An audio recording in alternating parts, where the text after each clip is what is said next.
धनगढीमा Valmiki international school भनेर भर्खरै खोलेका छौँ। यो खोल्नुको उद्देश्य के हो भने शिक्षाको लागि यहाँबाट धेरै एजुकेसनको नाममा अहिले पनि धेरै बच्चाहरू यहाँबाट काठमाडौँ जाने, नैनीताल जाने, अरू बेङ्गलोर जाने, विभिन्न ठाउँहरूमा जाने र बच्चाहरू त जान्थे जान्थे बच्चाहरूसँगै प्यारेन्ट्सहरू पनि जाने र अलिकति सक्षम मान्छेहरू, अलिक दिमाग भएका, अलिकति के अरे अलि आर्थिक हिसाबले खर्च गर्न सक्ने खालका हैसियत भएका मान्छेहरू यहाँबाट दिनानुदिन पलायन हुने हो भने हामीले सुदूरपश्चिमलाई समृद्ध सुदूरपश्चिम बनाउने सपना चाहिँ हामी देख्न सक्दैनौँ। किनभने यहाँबाट विद्यार्थीहरू जो माइग्रेट भएर जान्छन्, तपाईँको काठमाडौँ जान्छन्, अरू ठाउँ जान्छन्, बेङ्गलोर जान्छन्, त्यो बिरलै धनगढी फेरि ब्याक टु आफ्नो स्थानमा फर्केर आउने सम्भावना धेरै कम रहन्छ। समस्या के भन्दैछ भने एनडीको डक्टर छैन क्या।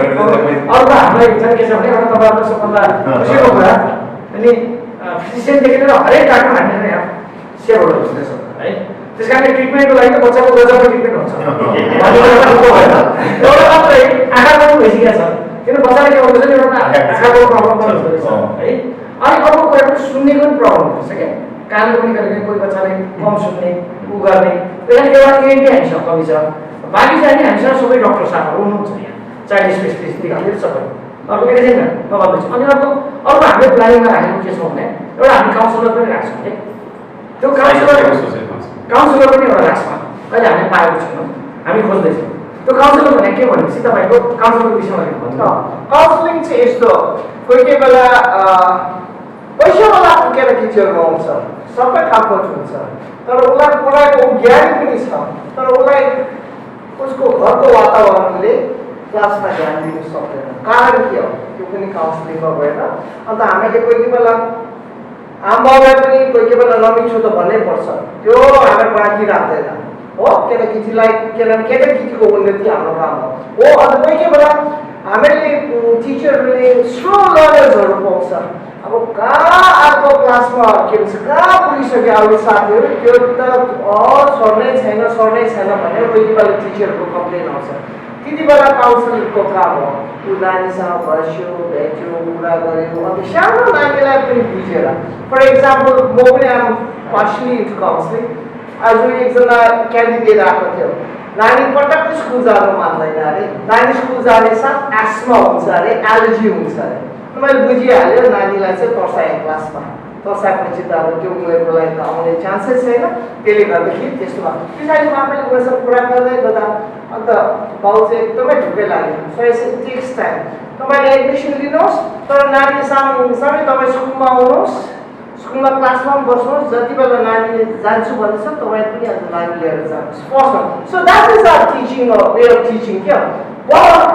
भनेर होइन, किनभने आजको जमाना बदलिसक्यो। हाम्रो क्लास हाम्रो स्कुलमा फेरि न्याप रुम भनेर छ, दिउँसो मजाले सुत्नुको लागि। अन्त उनीहरूले सुत्दा मादलको धुन, सारङ्गीको धुन, क्लासिक म्युजिकको धुनहरू सुन्छ। अर्को एउटा छ इन्फर्मरी भनेर, जहाँमा चाहिँ नानी बिरामी हुँदाखेरि सुत्ने, त्यहाँ डक्टर हेर्ने। अन्त इमर्जेन्सी भयो त हाम्रो डक्टरको लिस्टै छ हामीसँग हो। कसलाई पेडियाट्रिसियनहरू के ग्यास्ट्राइटाइटिस भयो, सबै कुनै डक्टरलाई फोन गरेर चट्टै आएर हेर्दै त्यो पनि छ। यता एडमिसन भएको जो अभिभावकहरू हुन्छ नि, त्यो बच्चाहरू उहाँको गाउँबाट यहाँ फेरि रिजल्टमा पनि जानुभयो, उहाँ प्रतिक्रिया कस्तो गर्नु भएको छ? अहिलेसम्म हामी भिजिटमा गएको छैनौँ, तर यहाँ जो आउनु भएको छ एकदमै असाध्यै राम्रो स्कुल छ। अब कतिपयको चाहिँ त्यो पेइङ क्यापेसिटीको कुराहरू गरिराख्नु भएको छ। उहाँहरूले घरबाट हामी खाना ल्याएर खुवाएर चाहिँ गर्न सकिन्छ कि सकिँदैन भन्नुभएको छ। त्यो चाहिँ हामीले अभाव छैन, किनभने त्यो डिस्क्रिमिनेसन हुन्छ। कसैले मिठो ल्याउला, कसैले नमिठो ल्यायो। त्यही बच्चाहरूलाई जसरी एउटा ह्युमिलिएसन फिल भयो भने, त्यो भित्रैबाट कमजोर भयो भने त्यसले पढ्न सक्दैन। त्यो उहाँले अब दुर्भाग्यवश उहाँहरूको लागि चाहिँ अब यो अहिले भएन भनौँ न, त्यो तयार नल्याउनुहोस्, बरु जहाँ त्यही पढाउनु, त्यही पढ्दाखेरि बढी फाइदा हुन्छ कि त्यस्तोलाई हामीले अलग गरेको छैन। त्यस्तो पनि धेरै आइरहेको भएको छ। र त्यो बाहेक त अरू अब त्यही हो, एकैचोटि सुन्दाखेरि धेरै फ्री भयो भन्नुहुन्छ, तर पूर्वाधार यहाँको चाहिँ टिचर्सहरू सबै देखिसकेपछि एकदमै कम भन्नुहुन्छ। अघि दाइले तल गणना हुँदै यो लेभलको एजुकेसन चाहिँ काठमाडौँ हो भने 5 टाइम्स 50-60 हजारको कमसेकम तिर्नु पर्थ्यो। म तपाईँहरूलाई धेरै काठमाडौँलाई तपाईँहरू नाम नलिउँ, म काठमाडौँ धेरै कलेजहरू छन्। नेपालको टप 5 कलेजभित्र पढ्ने पनि सुदूरपश्चिमी मान्छेले खोलेका कलेज छन्। र त्यो कलेजको भवन कोही बानेश्वरमा छ, कोही भक्तपुरमा छ, कोही कहीँ छ। त्यहाँ पढाउने अलमोस्ट टिचर पनि यहीँका छन् धनगढीका, र विद्यार्थी पनि प्रायः यहीँका छन्। तर त्यो बानेश्वरमा हुनाले अर्को ठाउँमा हुनाले चलिरहेको छ। र हामी यो भवन मात्रै धनगढीमा छ र हामीसँग अझ करिबी टिचर छ। उहाँ जस्तो एउटा चाहिँ विज्ञ मान्छे, सेन्ट जेभियर्समा 22 वर्ष पढाएको मान्छे, अर्को मल्पीमा पढाएको मान्छे, अर्को कुनामा पढाइरहेको, त्यस्ता भरे 2-4 जना त्यसमा सुदूर नभएका होइन हुनुहुन्छ। हामीले त्यसलाई प्रायोरिटी पनि जानी दिनुपर्छ, किनभने आफ्नै माटोमा कोही मान्छे ठाउँ बनाउनु पर्किन्छ भने हाम्रो त उद्देश्य पनि त्यो क्वालिफाइड मान्छेहरूलाई बिट गर्न सक्ने मान्छे डेफिनेटली आउनुहोस् वेलकम भनेर भनेको छौँ। र धेरै छ बाहिरको चाहिँ अब त्यो कुरा हामी बुझाउँदाखेरि चाहिँ उहाँहरू पनि साथै कन्भिन्स गरेर जानुहुन्छ। So that if sometimes what happens nowadays, online classes is boring. If they open it, a children is doing something else. Parents say, yeah, what is it? So to make it smart, we have like classroom, so we can ask them to turn on the cameras, even interaction with them, right? So even they get interested, even parent will get little bit knowledge about what students are learning, what teachers are teaching. So for that we are using Smart School app. चाहिँ अर्को जेनेरेसनै gap हुने जस्तो हामीले सम्भावना देखेर अब के गर्न सकिन्छ त हामीले भनेर यो वाल्मिकी इन्टरनेसनल स्कुल एउटा स्थापना गर्ने हामीले चाहिँ यहाँको विकास प्रेमी महानुभाव अहिले हामी 40 जना छौँ यसमा इन्भल्भ छौँ र सुरुमा 20 जनाले हामीले यसलाई कन्सेप्ट बनायौँ र 20 जनापछि हामी सानो 20 जना मान्छेले केही बराबर रकम उठाएर 25-25 लाख रुपियाँ उठाएर हामीले चाहिँ सुरुवात गरेका थियौँ। पछि हामी सानो रकम उठाउने तयारीमा थियौँ, 5 लाख 10 लाख गरेर धेरैलाई जोड्ने। तर यहाँ धेरैको डिमान्ड आयो, हामी पनि त्यही बराबर पैसा हाल्छु भन्ने पनि आयो र हामीले अब यसलाई बृहत बनाउँ त किन एकदमै सानो पैसा हाल्ने भनेर त्यसपछि 35 लाखको हामीले 1 वर्षपछि 35 लाखको सेयर बनायौँ त्यसलाई र अहिले हामी 40 जना छौँ र हामीसँग 12 करोड 30 लाख रुपियाँ उठाइसकेका छौँ।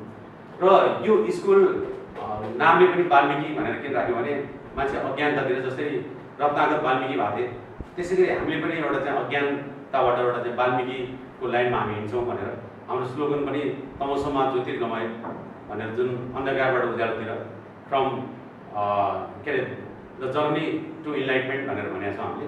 एउटा उज्यालोको यात्रा, एउटा चाहिँ के अरे इन्लाइटमेन्टको यात्रा वाल्मिकी भने चाहिँ त्यो। र त्यसको लागि अब त्यो त हाम्रो एउटा भिजन भयो, त्यो भिजनलाई इम्प्लिमेन्ट गर्नको लागि 2-3 किसिमको चाहिँ महत्त्वपूर्ण कामहरू छ। एउटा भौतिक पूर्वाधार आफैमा महत्त्वपूर्ण छ र हामीले यो भूकम्प प्रतिरोधी भवनमा आज हामी छौँ अहिले यहाँ र 18/36 को यो साइजको एकदमै एडुकेट स्पेस। हामीले काठमाडौँमा पनि धेरै ठुल्ठुला स्कुलहरू पनि भिजिट गऱ्यौँ, उहाँहरू पनि 24/18 को रुमहरू हुँदो रहेछ। हाम्रो 18/36 को कोठाहरू भएको चाहिँ काठमाडौँमा पनि बिरलै स्कुलहरू छन् र त्यसमा पनि सिङ्गल सिटिङ एरेन्जमेन्टमा हामीले गरेका छौँ। एउटा विद्यार्थीलाई एउटा यो टेबल र एउटा चाहिँ चेयर हुन्छ।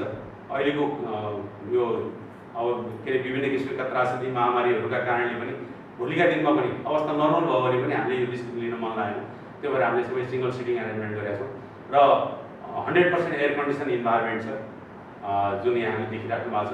र अर्को हामी र एकदमै हेल्दी हाइजेनिक र हेल्दी फुडहरू हामी पाउँछौँ। जङ्क फुड त्यस्तो चाहिँ एकदम हाइली न्युट्रिसन, किनभने दिमाग स्वस्थ हुनलाई शरीर पनि स्वस्थ हुनुपर्छ। त्यही किसिमको चाहिँ एउटा फुड प्रिपेयर गर्ने मान्छे पनि हामी अहिले हाई लेभलको मान्छे राखेर हाम्रा नानीहरूलाई कति प्रोटिन, कति तपाईँको कार्बोहाइड्रेट, कति भिटामिनहरू के खुवाउनुपर्छ त्यो हिसाबले हामी चाहिँ मात्रा मिलाएर उहाँहरूलाई खुवाउँछौँ। र यो सँगसँगै यो त भौतिक पूर्वाधारको कुरा भयो, एडुकेट स्पेस छ हामीसँग।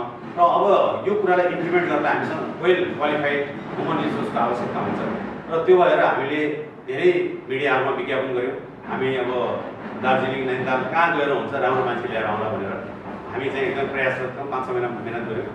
त्यो बिचमा हाम्रो के अरे याङ्गिला म्याम जस्तो मान्छे जसले हिजोका दिनमा युलियन्सको कुरा के अरे गर्न सुरुवात गर्नुभयो, नामी कलेजलाई गर्नुभयो, उहाँ जस्तो मान्छेलाई चाहिँ तपाईँ धनगढी आउनुहुन्छ।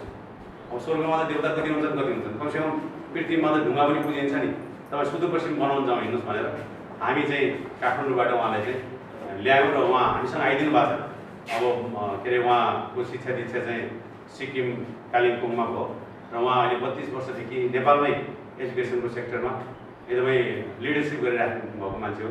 त्यसै गरी अघि यहाँले देख्नुभयो सेन्ट जेभियर्समै 22 वर्ष काम गरेको, त्यसपछि मल्पीमा पनि हाम्रो प्रिन्सिपल हुनुहुन्छ। र त्यसै गरी हाम्रो यहाँ भएको कोअर्डिनेटरहरू के अरे 0 देखि 12 क्लाससम्म सेन्ट जेभियर्स बम्बईमा पढ्नुभएको, त्यसपछि काठमाडौँका रेपुटेड स्कुलहरूमा पढाइराख्नु भएको, बिचमा केही समय उहाँले धनगढीमा पनि आएर पढाउनु भएको रहेछ।